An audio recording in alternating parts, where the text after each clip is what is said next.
இந்த ஹோட்டல் பேருங்க ceremony hotel. நான் வந்து இந்த ஹோட்டலில் 90 சப்ளையராக இருந்தேன். ஆனால் இந்த ஹோட்டலில் வந்து இப்போ வந்து யாருமே தமிழ்நாடு கிடையாது. நான் வேலை செஞ்சு எல்லாம் தமிழ்நாடு தான். யூனிஃபார்ம் பக்காவாக இருக்கும். யூனியன் சூப்பராக இருந்துச்சு. ஒருத்தர் கூட தமிழ்நாடு கிடையாது. காப்பி சால்லேருந்து, சப்ளைலேருந்து, இந்த பெட்டி கடையிலேருந்து, கேஷியர்லேருந்து, சூப்பர்ஸ்லேருந்து, சப்ளையர் கூட லேடிஸ் இருக்காங்க.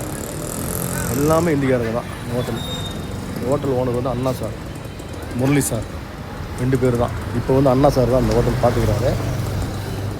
நல்ல பேர் போன ஹோட்டல். சென்னை ராயப்பேட்டையில் இருக்குது, ஜிபி ரோட்டில் இருக்குது இந்த ஹோட்டல். ரொம்ப ஃபேமஸ் இந்த ஹோட்டல். நான் 95 ஒர்க் பண்ணேன், சப்ளையராக இருந்தேன். சப்ளையரில் வந்து நம்பர் 1 ஃபுல்லாக இந்தியாவில் தான் இருக்கான் ஹோட்டலில். ஃபுல்லாக டோட்டலே இந்திக்காரன் தான். ஒரு ஆள் கூட தமிழ்நாடு கிடையாது.